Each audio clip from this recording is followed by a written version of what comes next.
Jangan lupa subscribe YouTube channel Metro TV News dan jangan lupa nyalakan notifikasinya.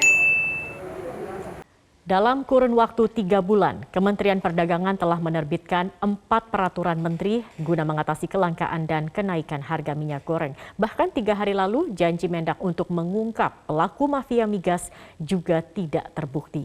Masyarakat masih sulit untuk mendapatkan minyak goreng curah murah. Lalu ada lagi aturan baru dari Kementerian Perindustrian. Apa dampaknya jika bongkar pasang kebijakan minyak goreng bolak-balik dilakukan pemerintah?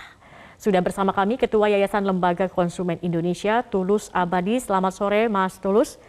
Mas Tulus, ya, sore, saya ingin tahu bagaimana pandangan dan catatan dari YLKI terkait dengan polemik minyak goreng. Apalagi kita melihat ada aturan yang dirombak terus-menerus seperti ini, Mas Tulus. Bagaimana menurut Anda?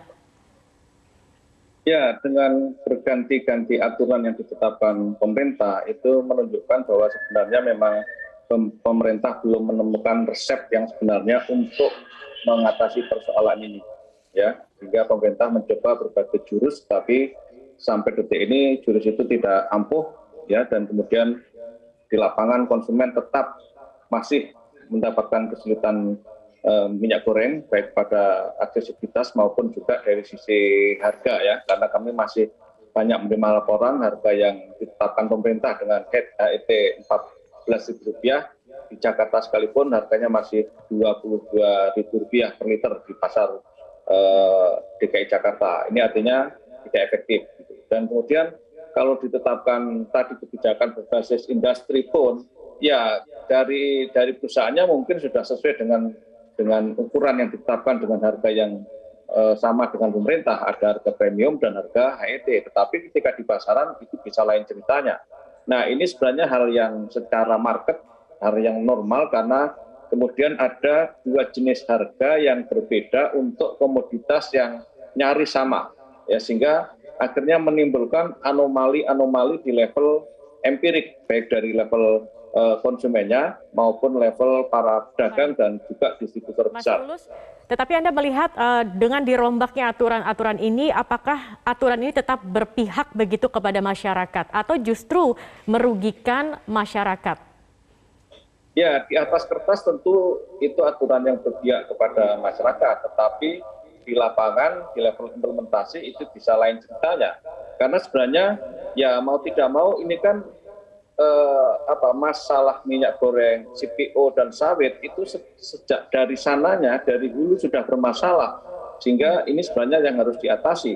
Nah, kalau ini tidak diatasi, maka sampai kapanpun tidak akan terjadi satu hal yang ideal bagi masyarakat Indonesia dan juga bagi negara. Mengapa? Karena misalnya kepemilikan lahan sawit dan juga CPO itu kan 52% oleh swasta dan bahkan oleh swasta asing. Nah, ketika pemerintah menetapkan dengan kebijakan harga yang berbeda atau disparitas harga, maka ya akan sangat sulit bagi pemerintah untuk mengawasi.